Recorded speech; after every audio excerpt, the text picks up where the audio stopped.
working on the disappearance of this gal, and everybody's a suspect until we can rule them out. You know, what were you doing on Saturday? Well, I went to go court over there.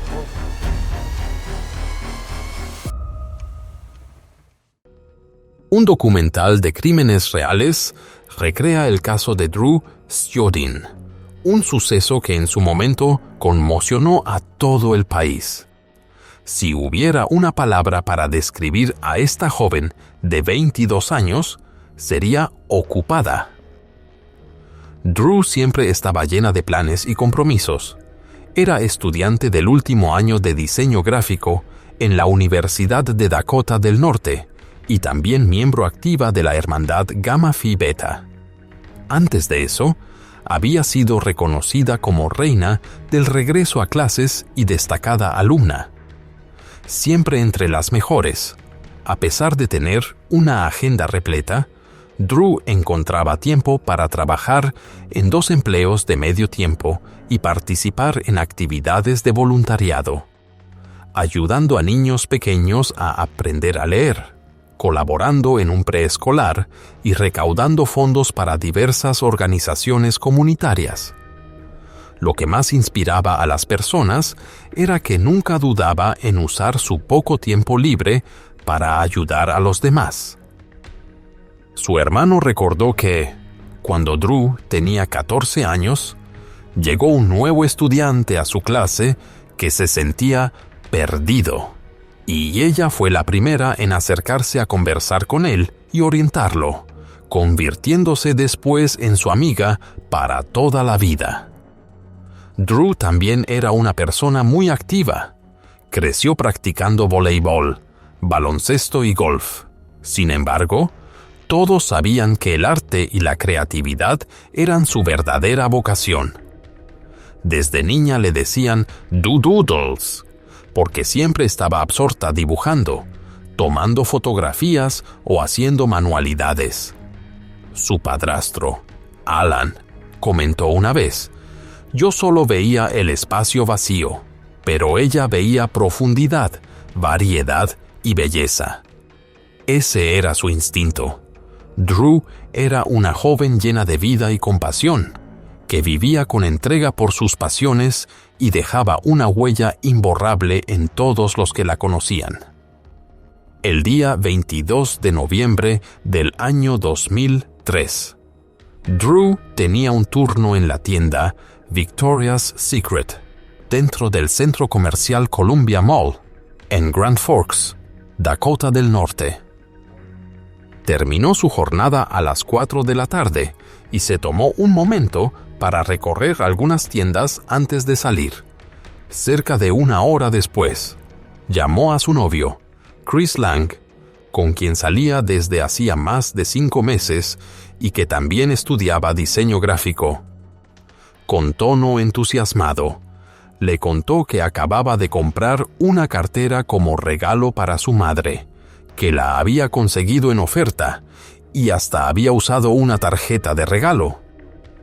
Mientras conversaban, Drew salió al clima frío para buscar su automóvil Oldsmobile Cutlass modelo 1994, ya que tenía otro turno en pocas horas y tenía prisa. Cuando se acercaba al vehículo, Chris escuchó que Drew decía en voz baja: "Está bien, seguida de un sorprendido "Dios mío". Antes de que la llamada se cortara repentinamente, Chris pensó que quizá la señal del teléfono se había perdido o que había escuchado mal por el ruido de fondo. Ocupado cargando cajas y creyendo que Drew también debía apresurarse a su siguiente turno, no imaginó que esa sería la última vez que escucharía su voz. Alrededor de las 7:40 de la noche, Chris recibió otra llamada desde el número de Drew. Contestó de inmediato, pero esta vez solo escuchó estática, el sonido del viento y lo que parecían tonos de teclas mezclados. La llamada duró menos de 30 segundos antes de cortarse por completo, dejando a Chris desconcertado. Una creciente sensación de inquietud lo llevó a llamar enseguida a la compañera de cuarto de Drew, Meg Murphy, para preguntar si ella ya había llegado a casa. Pero Drew no estaba en ningún lado. Meg entonces contactó al bar El Rocco, donde Drew debía trabajar esa noche, pero el personal informó que nunca se presentó. Después de varias llamadas sin respuesta y sin noticias, tanto Meg como Chris comprendieron que algo no estaba bien y decidieron no esperar más. Se comunicaron de inmediato con la policía para reportar la desaparición de Drew. Hi, I'm calling. My roommate, was supposed to be home like a couple hours ago. How old is he? 22. Cerca de las 11 de la noche, el frío se había intensificado y grandes copos de nieve caían sin cesar. Los oficiales llegaron al estacionamiento del centro comercial, que para entonces estaba casi vacío, con solo algunos autos de empleados. Rápidamente localizaron el automóvil rojo de Drew, detenido en la oscuridad, al iluminar el interior con sus linternas. Vieron el asiento trasero lleno con un cambio de ropa, un bolso de mano y algunos envases vacíos de comida. Todo parecía pertenecer a una joven con una vida muy activa, más que a alguien cuyo vehículo hubiera sido revisado por otra persona. Lo que llamó aún más la atención fue que la cartera nueva que Drew había comprado para su madre seguía ahí, junto con su bolso que contenía dinero y tarjetas. Ante esa escena, los oficiales estaban casi seguros de que, si se hubiera tratado de un robo, esos objetos de valor no habrían quedado intactos. Junto a la llanta trasera izquierda, sobre el suelo cubierto de nieve, los agentes encontraron una funda negra que parecía pertenecer a un objeto afilado. En ese instante, el ambiente se volvió más pesado y sombrío. La información fue comunicada de inmediato a Alan, el padrastro de Drew. Él condujo rápidamente hacia la ciudad, con el corazón lleno de preocupación. Al llegar, lo que vio fue el automóvil vacío de su hija rodeado de una línea de agentes. La carga emocional fue tan intensa que no pudo contener el dolor ni la desesperación. Alan cayó de rodillas junto al vehículo, murmurando una breve oración, y más tarde solo pudo describir aquel instante con pocas palabras. Una noche tan terrible que no puede describirse con palabras. Los peritos examinaron cuidadosamente la funda de plástico negro y determinaron que pertenecía a un juego de cuchillos que solían venderse en las tiendas Berard, un comercio que ofrecía desde muebles y herramientas hasta alimentos y juguetes. Aunque no era un hallazgo de gran magnitud, el descubrimiento proporcionó a los investigadores una pista importante para comenzar su trabajo. Dentro del auto de Drew no se hallaron rastros sospechosos. No había señales de daño ni indicios de forcejeo, y las cerraduras estaban intactas, lo que indicaba que el vehículo no había sido abierto a la fuerza. Esto llevó a los investigadores a pensar que Drew pudo haber sido sorprendida justo cuando se acercaba a su automóvil. También sabían que ella había hecho 2 llamadas a su novio, Chris, una mientras aún se encontraba dentro del centro comercial y otra unas horas después, cuya ubicación exacta aún no se había determinado. Inmediatamente después de que se reportara el suceso, la policía interrogó a Chris y rápidamente determinó que no estaba involucrado. También verificaron la situación de Adam, el exnovio con quien Drew había mantenido una relación durante 3 años antes de conocer a Chris, y él también fue descartado como sospechoso. Sin embargo, poco después, un nuevo hallazgo oscureció aún más el panorama. A unos 25 millas del centro comercial, bajo un puente, los equipos de búsqueda encontraron uno de los zapatos de Drew.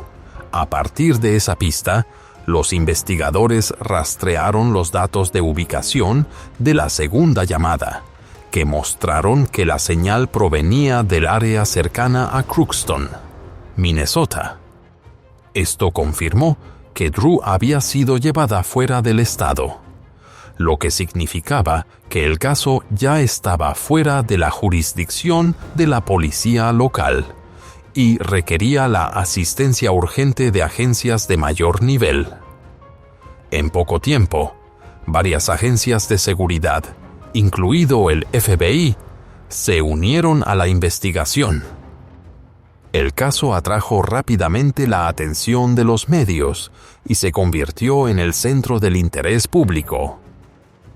Uno de los investigadores comentó que Drew se sentía como la hija de todos, porque era muy conocida y tenía un vínculo genuino con las personas, lo que hacía que muchos se sintieran personalmente involucrados y deseosos de ayudar.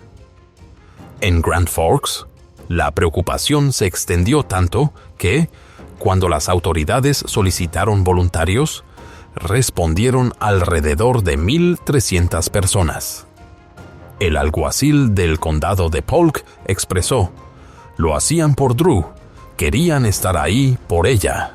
Esa es una motivación que solo puede venir del corazón». Otro detective recordó que, en apenas unos días, el ambiente se volvió sumamente tenso. Decenas de camiones de televisión con antenas rodeaban la zona. Las calles estaban llenas de vehículos, y lo que antes había sido un lugar tranquilo se transformó en un escenario de caos. Un mundo completamente distinto al que la policía de Grand Forks había conocido. El nivel de atención mediática fue tan abrumador que, en ocasiones, los investigadores simplemente no podían mantenerse al ritmo. Uno de ellos relató: «Hubo días en que tenía que estar en la estación a las 5 de la mañana para grabar un programa matutino y quedarme hasta las 10 de la noche para aparecer en las noticias vespertinas». Mientras tanto, la imagen y la información de Drew estaban en todas partes, en carteles pegados por las calles, en correos electrónicos enviados a cada estudiante, profesor y empleado de la Universidad de Dakota del Norte. La comunidad no solo seguía el caso con ansiedad, sino que también se unía en oración. Cientos de personas asistían a servicios dedicados a Drew, con la esperanza de que pronto regresara a casa. La señal del teléfono celular de Drew fue rastreada dentro de un radio aproximado de 3 millas alrededor de una torre cercana a la comunidad de Fisher y continuó activa hasta alrededor de las 8 de la noche, antes de apagarse por completo, posiblemente por falta de batería. Días después, autobuses llenos de voluntarios viajaban sin descanso desde Grand Forks hacia Fisher, uno tras otro, porque la cantidad de personas que querían ayudar en la búsqueda era abrumadora. Cada campo y cada piedra fueron revisados con cuidado, algunas zonas incluso varias veces. Se utilizaron vehículos todoterreno, perros de rastreo, grandes equipos de búsqueda e incluso helicópteros. Pero aún así, los esfuerzos no dieron resultados. El clima extremo, con vientos cortantes, nieve intensa y capas de hielo cubriendo el suelo, hacía que la búsqueda fuera agotadora y difícil. Aún así, en medio de todo, nadie perdió la esperanza ni dejó de creer en traer a Drew de regreso a casa. Everybody ready? Let's find her today. Let's go get Drew. A través de las cámaras de seguridad del centro comercial, la imagen de Drew apareció con bastante claridad. Llevaba una blusa de color rosa brillante y caminaba tranquilamente por los pasillos antes de elegir la cartera que planeaba regalarle a su madre. Más tarde, al salir de la tienda para enfrentarse al frío de la tarde invernal, Drew se puso un abrigo largo y oscuro. Ese momento coincidió con la llamada que hizo a Chris, marcando casi los últimos segundos en los que fue vista con seguridad. Sin embargo, la investigación enfrentó dificultades debido a la mala calidad del video, ya que muchas partes habían sido reutilizadas y grabadas encima, lo que limitó enormemente el análisis. En su esfuerzo por encontrar respuestas, la policía revisó más de 2,000 pistas diferentes, pero en cuestión de pocos días, todas terminaron sin resultado. Descartar posibilidades es necesario, admitió uno de los investigadores, pero significó que nos quedamos sin sospechosos relevantes. 4 días después de la desaparición de Drew, los investigadores finalmente recibieron una información que captó de inmediato su atención. La persona que llamó informó haber visto a un hombre con antecedentes penales graves en el centro comercial Columbia, aproximadamente a la misma hora en que Drew estuvo allí. Ese hombre era Alfonso Rodríguez Jr., nacido el 18 de febrero de 1953. Al revisar la lista de personas en el área con antecedentes por privación ilegal de la libertad o conductas indebidas, la policía identificó un total de 9 nombres, pero Alfonso era el único clasificado con el nivel de riesgo más alto. Lo que los dejó aún más inquietos fue descubrir que Alfonso había sido liberado, apenas 6 meses antes, después de pasar más de 2 décadas en prisión. En el año 1974, Alfonso enfrentó un juicio y fue declarado culpable por un grave incidente que involucró a 2 mujeres jóvenes. Una de ellas, llamada Shirley, recordó que le había ofrecido llevarlo a su casa simplemente porque lo consideraba un antiguo compañero de clase. Sin embargo, esa confianza fue traicionada cuando él la retuvo contra su voluntad y la sometió a un comportamiento inapropiado. Poco después, otra mujer también fue víctima cuando él utilizó un objeto peligroso para amenazarla y controlarla. Por estos 2 casos, Alfonso recibió una condena de 15 años de prisión. Sin embargo, en lugar de cumplir toda la sentencia, y por decisión judicial, fue trasladado a un hospital de alta seguridad en Minnesota para recibir tratamiento.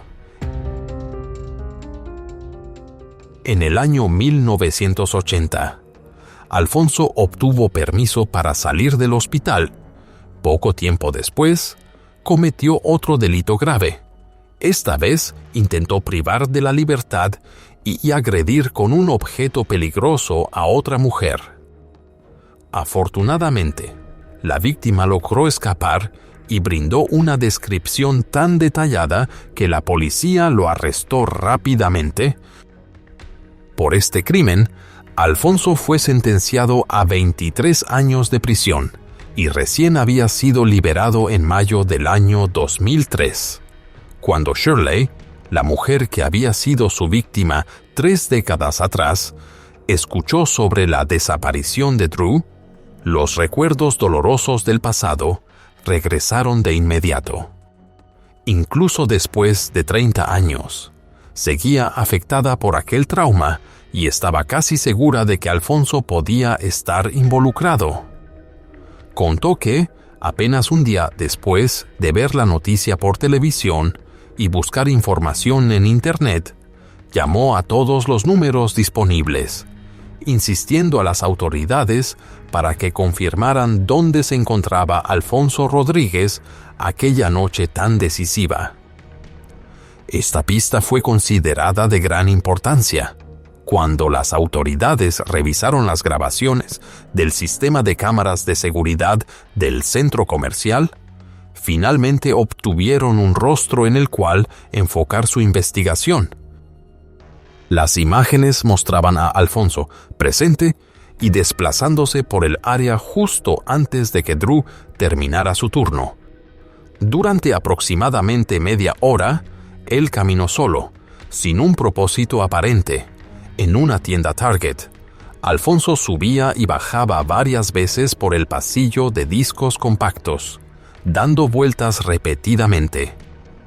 La policía concluyó que no parecía tener interés real en la música nueva, sino que claramente estaba observando algo más. Alrededor de las 3:40 de la tarde, Alfonso apareció cerca de una de las entradas y se sentó, como si estuviera observando el flujo de personas que entraban y salían. El frío cortante del invierno no parecía afectarlo.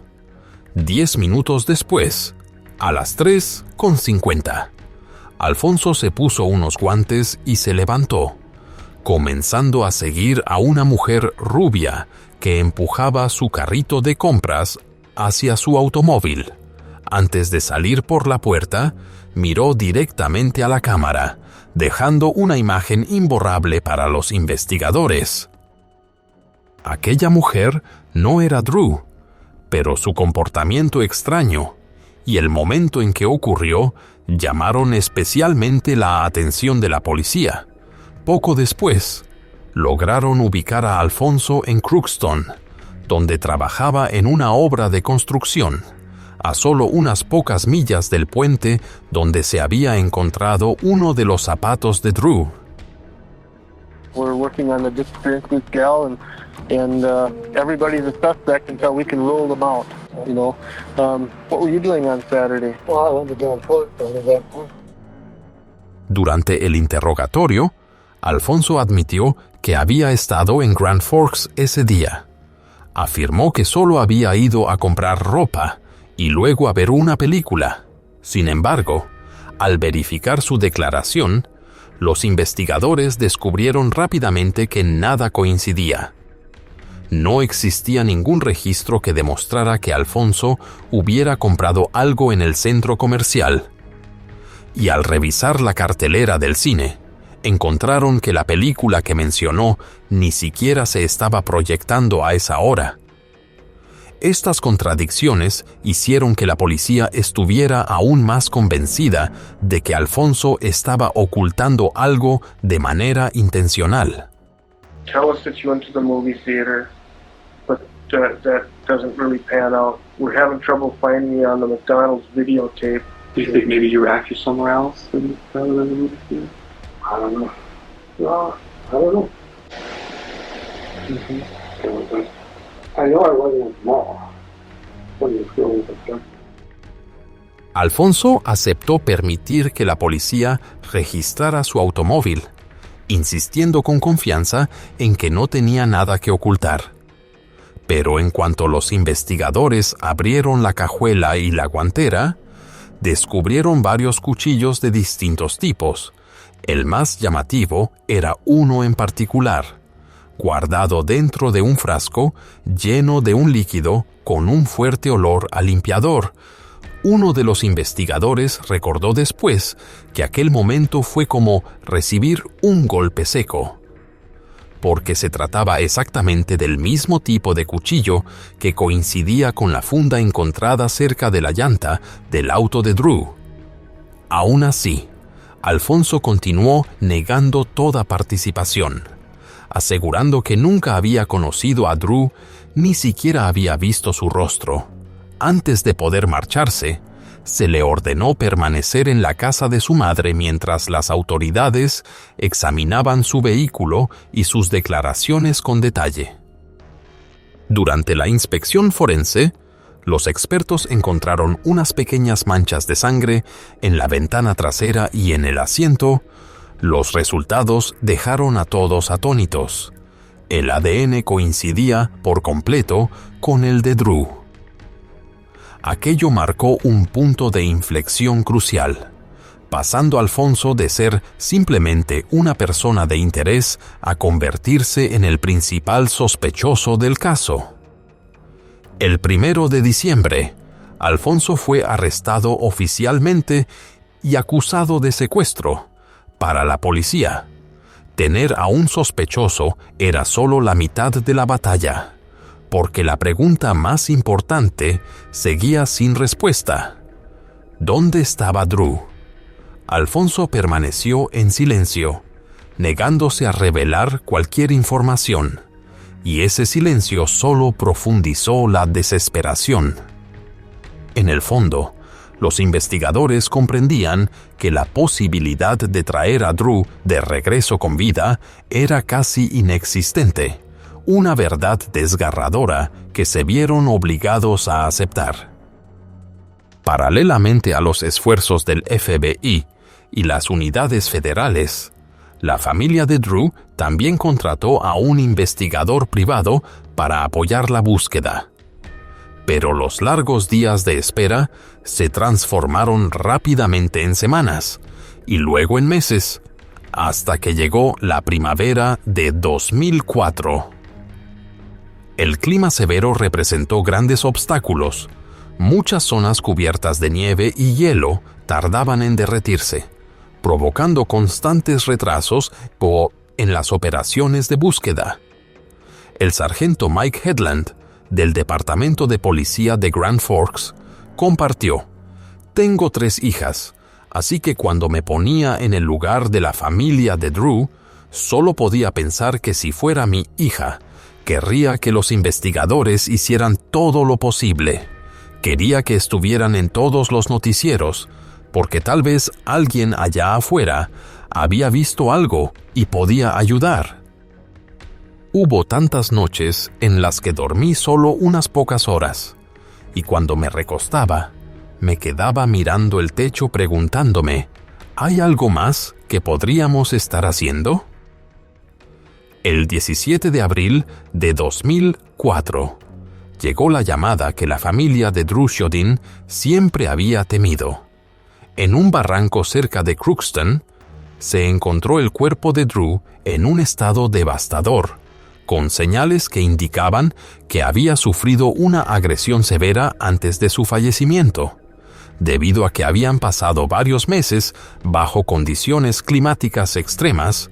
Los peritos no pudieron determinar con exactitud la causa final de su pérdida, pero las lesiones graves en su cuerpo revelaban la brutalidad de lo ocurrido. Las conclusiones forenses indicaron que Drew pudo haber fallecido a causa de las heridas, por asfixia o por exposición prolongada al frío extremo, lo que significaba que había sido dejada a la intemperie. Este hecho fue considerado una de las tragedias más desgarradoras. El padre de Drew, Alan, expresó: «Fue un día verdaderamente terrible, pero al mismo tiempo un día de liberación. Supimos con certeza que Drew nunca volvería con nosotros». La búsqueda a gran escala llegó a su fin en medio del dolor, y finalmente se celebró el funeral de Drew. En ese día de despedida, tanto Chris, su novio actual, como Adam, quien había compartido años de su vida con ella, caminaron juntos llevando el ataúd, compartiendo el peso y la tristeza.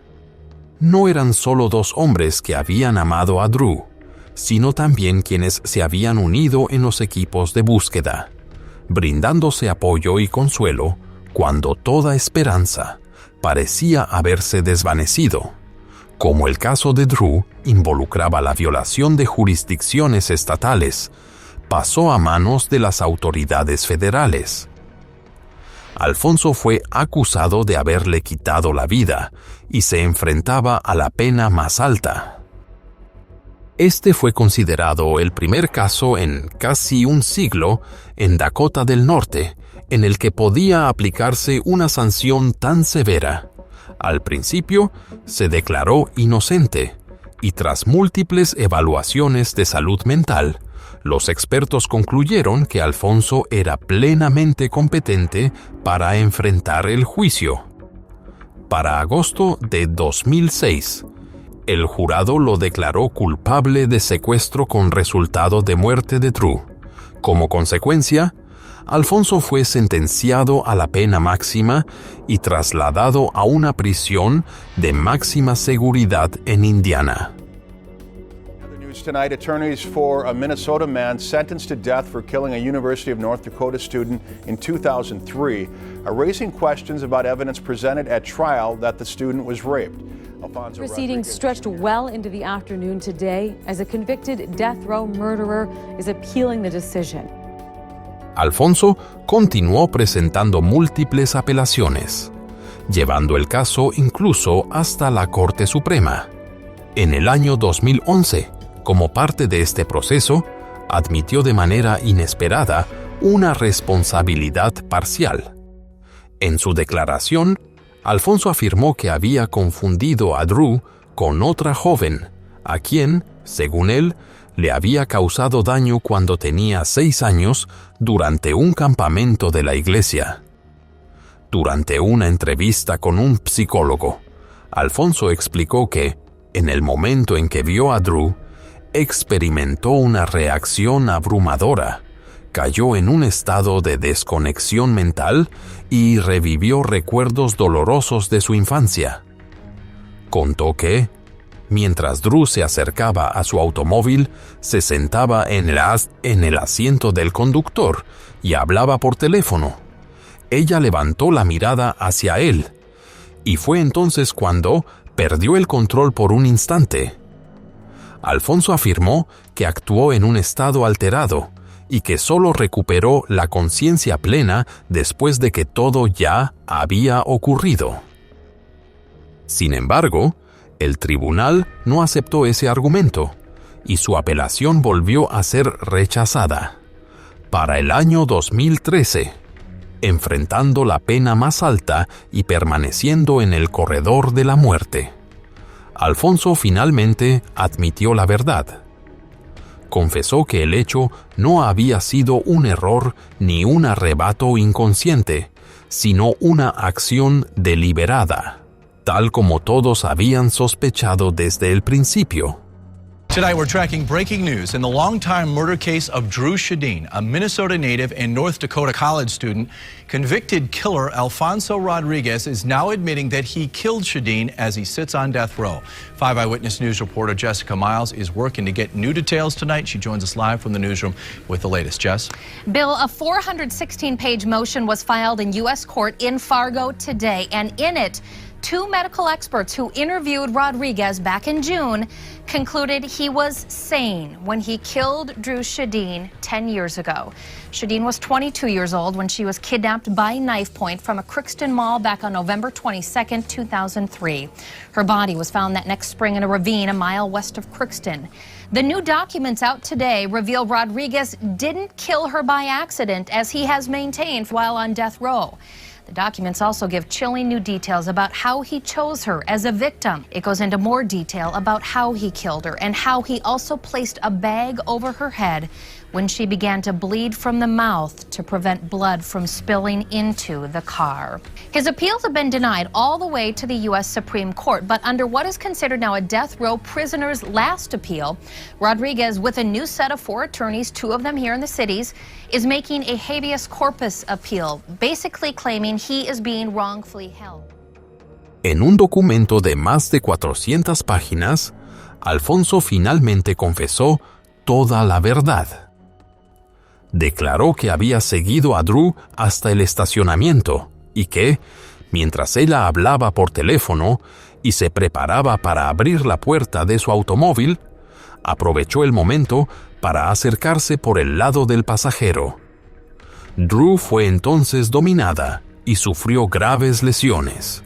Cuando la vio debilitándose, Alfonso colocó una bolsa sobre su cabeza para evitar dejar rastros en el vehículo. Después, la obligó a subir a su propio auto.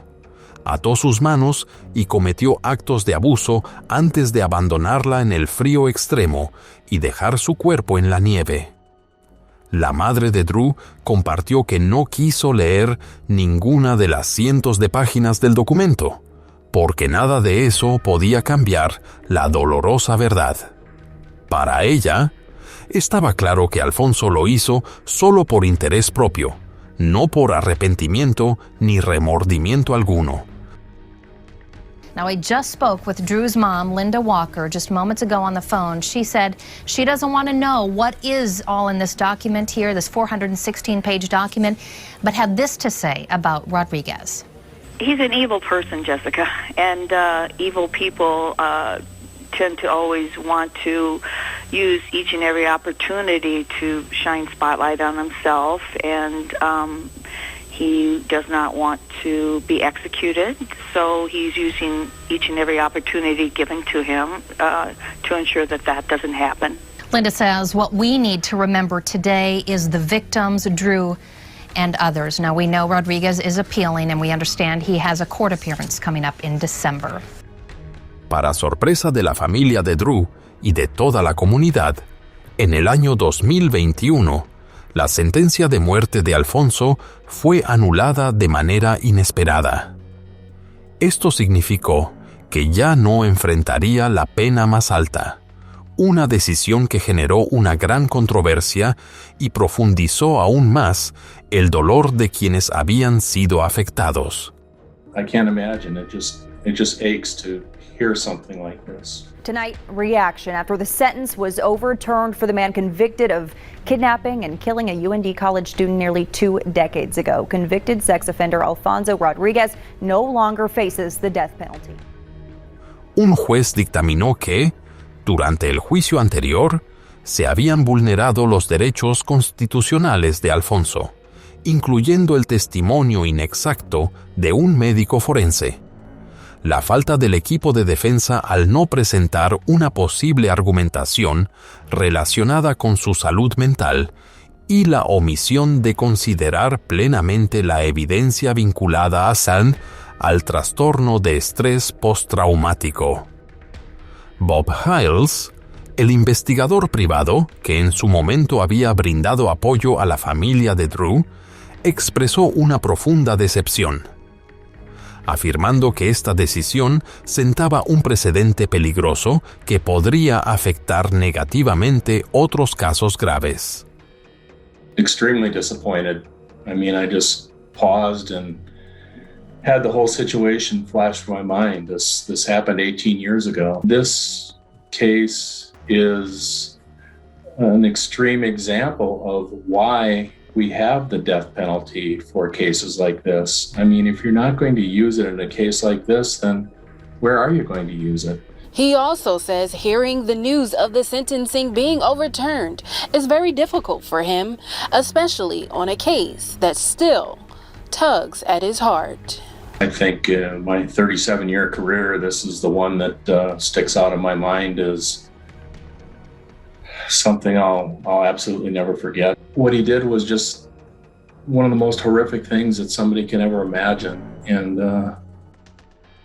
el 18 de mayo de 2023, Alfonso Rodríguez Jr. fue condenado nuevamente a cadena perpetua sin posibilidad de libertad condicional. Esta decisión fue considerada el capítulo final de un prolongado proceso judicial que se extendió durante años, poniendo fin a las controversias y apelaciones que habían mantenido el caso abierto por tanto tiempo. Wednesday, November 22nd, officially marks the 20-year anniversary of when Grand Forks resident Drew Shadeen went missing, shocking the community, the region, and the nation. There wasn't a whole lot going on in the nation right then. But the nation had their eyes on Grand Forks, North Dakota. I've never seen anything like that. East Grand Forks Police Chief Mike Hedlund was the PIO for the Grand Forks Police Department when she went missing. Her face is ingrained in my mind. Drew's absolutely is. He said in the time since Shadeen's disappearance, he notices the community has never forgotten her. When I do those school talks, I'll say, who's heard of Drew Shadeen? And I've yet to have a class where nobody raised their hand. And these are kids anywhere from, like I said, elementary school and up to the high school age or even college. They've always heard, and it's now 20 years. And there's people that weren't born, and they've heard of Drew Shadeen. But Shadeen's memory lives on in more ways than one, including in a scholarship for young women who attend UND. Drew's death was a tragedy to her family, to UND, to the greater Grand Forks community, and really the nation. This scholarship is a way to honor her legacy and to ensure that her memory is not forgotten. Han pasado más de 2 décadas desde que Drew fue privada de su libertad y perdió la vida, pero su recuerdo sigue vivo en el corazón de toda la comunidad. Su padre, Alan, confesó que a menudo reproduce y escucha los últimos mensajes de voz que Drew le dejó, como una forma de mantener viva la memoria del sonido de su hija. Su madre, Linda, decidió en cambio cumplir las promesas que le había hecho a Drew. La primera fue traerla de regreso a casa. Y lo logró. La segunda fue continuar alzando la voz por ella, aunque era algo que nunca había querido hacer. Presentarse ante el público, hablar con políticos, responder a periodistas y asistir pacientemente a cada audiencia judicial. Para Linda, esa era la manera de mantener a Drew presente y transformar el dolor de la familia en un cambio positivo para la sociedad. En el año 2006, el presidente George W. Bush promulgó la llamada Ley Drew, que estableció el primer registro público nacional de personas con antecedentes de delitos de índole sexual. Fue un paso histórico, ya que por primera vez se permitió al público acceder directamente a información federal sobre este tipo de casos en todo el país. Además, el sistema permitió a los ciudadanos reportar situaciones sospechosas y ofreció materiales educativos y una sección de preguntas y respuestas, convirtiéndose en una herramienta clave para aumentar la conciencia comunitaria y prevenir futuros riesgos. En el año 2004, se creó una beca con el nombre de Drew Shadeen en la Universidad de Dakota del Norte, con el propósito de apoyar e inspirar a jóvenes estudiantes a continuar el camino académico que ella había comenzado. En su lugar de descanso, se erigió una escultura en forma de árbol, inspirada en uno de los dibujos de Drew, acompañada de un pequeño jardín lleno de paz construido en su memoria. Y hasta el día de hoy, incluso después de tantos años, la presencia de Drew sigue viva en toda la comunidad. No es solo parte de una historia del pasado, sino también parte del latido y del espíritu de quienes la conocieron y la amaron. Para cerrar esta historia, creo que la lección más importante del caso de Drew Shadeen es que la seguridad personal comienza con los hábitos más simples. Compartir siempre el trayecto con las personas de confianza. Caminar acompañados al salir de un estacionamiento por la noche. Seguir los propios instintos y pedir ayuda de inmediato cuando algo no se siente bien. A nivel comunitario, cada llamada con información, cada voluntario y cada política de prevención puede salvar una vida. Ese es también el espíritu de documental sobre crímenes reales. Contar para despertar. Recordar para actuar mejor hoy. Gracias por tomarte el tiempo de escuchar esta historia. Si te pareció significativa, compártela y deja un comentario como una vela en memoria de la víctima. No olvides suscribirte al canal y dejar tu me gusta para que yo pueda seguir trayendo historias contadas con respeto y empatía hacia las víctimas. Nos vemos en el próximo video y que la paz te acompañe cada día